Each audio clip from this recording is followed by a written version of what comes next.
Greetings and welcome back to yet another episode of Outstanding Role Models of Sri Lanka. I'm absolutely privileged and honored to be speaking to Otara Gunewardene, and somebody who doesn't need an introduction, who has been an inspiration to many of my generation and many people, many generations to come, for being a pioneer in entrepreneurship and in social welfare and so on. But she is the founder of Adele, founder of Who We Are, founder of Embark, and the founder of Otara Foundation. She began her journey by setting up shop at the back of her blue station wagon. Otara Gunewardene rose to fame as Sri Lanka's leading female entrepreneur, fashion icon, and philanthropist. Her lifestyle store, Adele, became renowned throughout Asia as a top retailer. She was the first female entrepreneur to take her company public in Sri Lanka in 2010. During her tenure at Adele, Otara initiated Embark, a brand that would be synonymous with street dog welfare in Sri Lanka. After 25 years of hard work and dedication that spearheaded Adele as Sri Lanka's leading department store and fashion brand, Otara sold her shares to SoftLogic plc in 2014, marking the end of a glorious era. Consequently, Embark became the highlight of Otara's journey from there on, where she was able to pursue her true calling, a service towards animals. Otara revolutionized the idea of street dog welfare in Sri Lanka by using all profits from Embark's brand and merchandise and her personal funds towards rescue and treatment operations. With the progression of Embark as an organization that works towards rescuing, treating, rehoming, and improving the lives of street dogs, Otara also branched out to animal welfare in general, environmental conservation, and social welfare through both Embark and the Otara Foundation. In 2020, Otara launched her new brand, Who We Are, which is a unique online platform to retail products from small businesses in Sri Lanka. It offers a conscious lifestyle with a mission, challenging to rethink our lifestyles so we contribute purposefully and positively to the environment. Otara, thank you for joining us. Thank you for having me. Thank you for all the work that you've done over the years. And you have just, it's some people, they do something and they're done. But you're constantly looking at ways to engage and support. But how did it all start? Talk about that young lady in her early teens. What were you dreaming of? How did you begin this journey? So my teenage dreams and what I actually did was two different things at the beginning anyway. So as a teen and as a child, I used to love animals and environment, and I wanted to make a difference and protect the environment and also help animals. So that was really what I really wanted to do. I wanted to live in the jungle and do research projects and protect elephants and leopards. And so my degree is actually in biology. I have a degree in biology. But then when I came back after I got my degree, I became a model. I was modeling, and then I started selling clothes from factories, and I also created a small range of t-shirts. And also actually I started that also because I wanted to raise funds to support a project that the wildlife department was doing to conserve, to save elephants.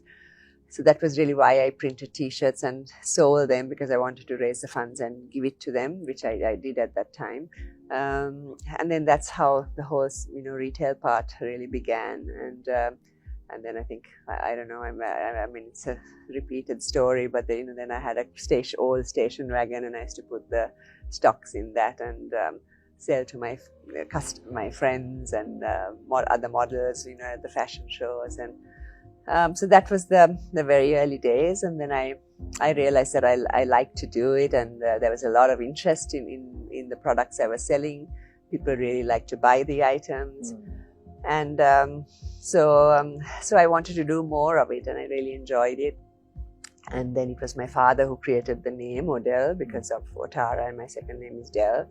And that was really how it began. My entrepreneurial journey began.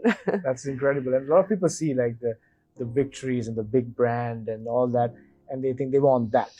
But selling something from their station wagon or trying to start from scratch, that's something that a lot of young people struggle with. Why was it important to go through some of those early stages and figure things out? And tell us about that journey. Yeah, actually, I am in this. I mean, actually, in the current situation, I do get comments, and people do, sort of tell me that they want to reach there, but it's a very long journey, and it's a very difficult one, and it's a very fun one and challenging one. I shouldn't, make it negative. It's actually, it was an amazing. And I was also someone who had no education in business or in marketing or finance or HR or anything. So for me, I had to learn as I grew the business. I had to learn along the way.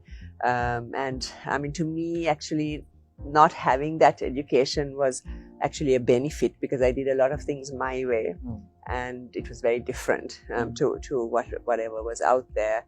It was also during the war, so the whole business, majority of the business grew during the war. But I wasn't really taught on how to do things a certain way. I feel sometimes when you're taught, to do things a certain way, you lose your own sort of talents and skills and ideas. So that's why it was always very different and always very prominent and always very glamorous. And so because I was I'd love to create and create concepts and new designs and fashions, and the marketing campaigns were always very different. So yes, I mean I had to learn along the way, and I always say that it's always better to start small and grow. The speed at which you grow can vary, of course, depending on your product and the service you provide, because otherwise, especially investing a lot of money initially and starting something big, there are huge risks of it not working out, and you need to get sort of familiar with the business and the market, and so you can lose a lot. I've seen so many people like wanting that the Odell that's there now, and then trying to sort of start very, very big and failing, so I think it's not a bad thing to start small and grow. And to know that you just can't arrive. There's a journey. And just to think of that, your business was thriving in the midst of a civil war, so many challenges. You didn't have the educational background for this. I think you were maybe not many female entrepreneurs at the time when you're saying all those challenges, but you're not talking about those as you never use those as excuses. But despite all that or whatever, you kept up. How do you keep that mindset? Usually I just have, even today, I usually have a vision, a plan, and basically the drive, to reach to that place wherever you want your business or your plan to develop. So I just focus on that really, and usually I'm not very distracted by things happening, around. Of course, you have to be conscious and aware of it, but you can't let it hinder your progress. And so, I think that sort of dedication and drive needs to be within you to be able to lead to achieve the place where you want to go for your company, for yourself, for the people who are in the company with you.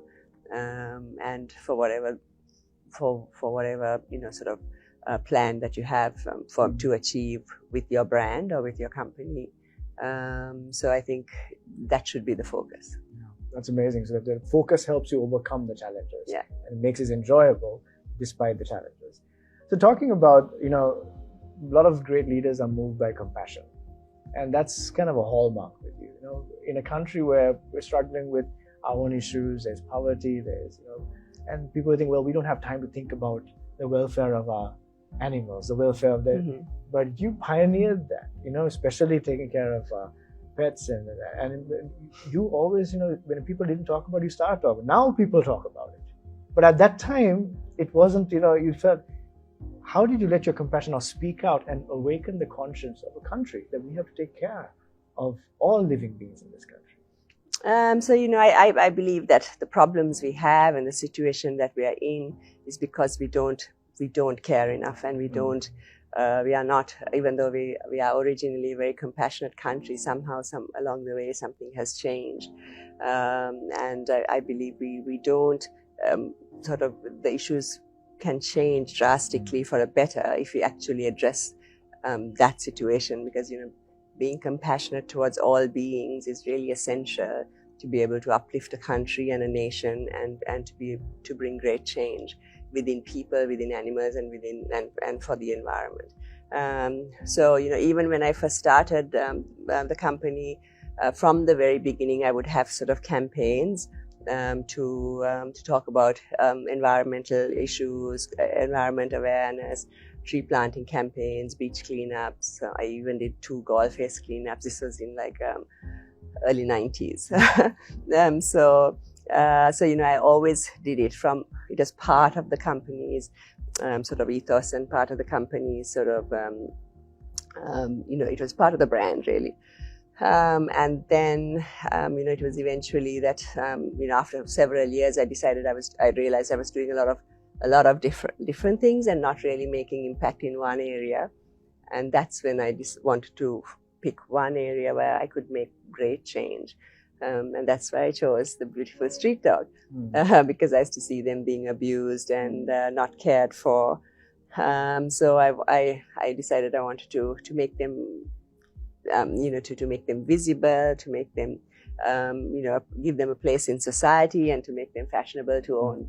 And that was really the beginning of Embark. And of course, I adopted a dog at that time, Nico. So he became the brand ambassador. And for me, it's always been important to give back from the very beginning, and to try and create change within the community and within the country as well.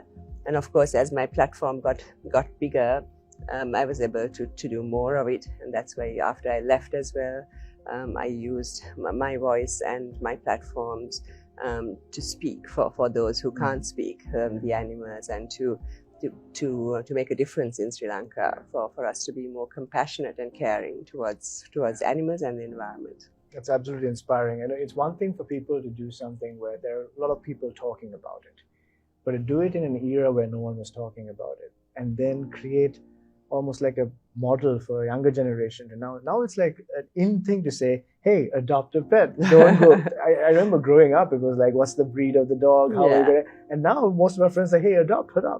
And my son wants a dog, and he's like, adopt. I at least 10 people. It's like, where did we start? And I think you have a lot to do with that culture. So thank you for that. But it's not just that. Now, as an entrepreneur who's accomplished so much, you could have easily said, well, I'm done with that now. Maybe I'll do Embark. But now you're investing in a new generation of entrepreneurs. You're walking with them.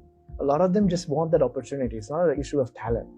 Like, it's opportunity, guidance, networks. And you're providing that. Tell us about that initiative of Who We Are and why it's important to you.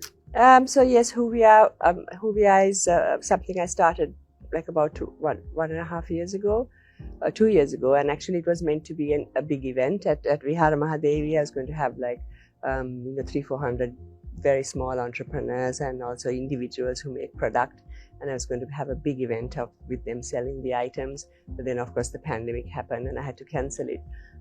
So then I decided to take it online, and that's why it's online now. It's an online retail platform that sells products from small businesses, so that they can reach a wider audience and have their product visible to a larger audience, both locally and internationally.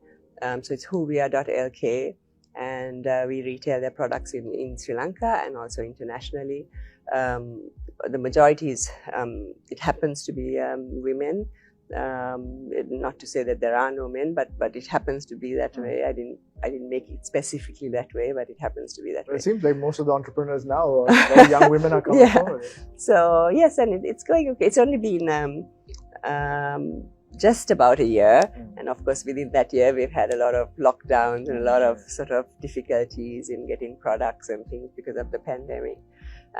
So it's going okay, and it's growing slowly, and I just want to uplift the people who are making these products and help them to reach a wider audience through my platforms and through my skills, and help the communities, because when we buy stuff that is made in Sri Lanka and also within by local communities, obviously it's good for the economy, it's good for the families, it's good for people, and it really helps to uplift lives of many people and also boost the economic situation of the country.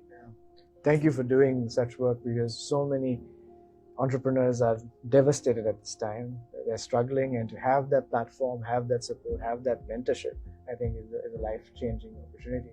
So in closing, I want to ask you about what's your vision for what you do in general. You're involved in many things with big impact. What's your ultimate vision? Where would you want to see them go? But at the same time, for this country, speaking to a younger audience, what would you tell them? What would you want them to focus on right now for this country's future? I always, me personally, I will do as much as I can individually, and to be able to contribute to positive change, to help uplift lives, both of animals and people, and to do what I can to protect the environment, because I believe that our country can only be can only prosper and be a truly great nation if we really care equally for people, animals, and the environment, especially in a country like Sri Lanka, which is thriving with wildlife, and we have just the most amazing biodiversity and natural heritage. It's absolutely essential that we, the development and the decision making and everything is done, planned, keeping all those three things in mind. You can't just focus on giving people-oriented things and forget the other two. There's an immense amount of cruelty that goes on in the country with absolutely no laws to protect innocent animals. And it's not about, yes, it is about harming the animals, but it also reflects very badly on a nation that has issues within themselves, that cannot understand the suffering of another being, and that in turn reflects badly in society and affects generally how society functions. So it's absolutely essential that whatever we do individually, business wise, or as leading the country, it has to be looked at as a whole, because we are all connected. We are not disconnected from one another. There's a lot of environment issues. There's a lot of devastation with the situation with deforestation over the years, wildlife losing their habitats, and it's a lot of things that really need to be addressed. A lot of situations of terrible situations for elephants, and in line with that, the people as well are affected. So there's a lot of things that has to change, and for me, both energetically and compassionately, and there has to be a more holistic approach to how the country is developed and grown in the future. Wow. What an amazing rallying call to the next generation to know that they have to step up, and this is our country. Yeah. And some of this time there's no return if we don't get it right. So thank you for who you are. Thank you for what you have done, you continue to do. And thank you for being a role model and inspiration to all of us. Thank you. Thank you for having me. So thank you for watching this episode of Outstanding Role Models. I know you're inspired by her story. Otara has done amazing amounts of work, but still the work goes on. And we hope that you are inspired today, saying your generation has a responsibility. Will you stand up today? Join us again next week. Thank you for watching.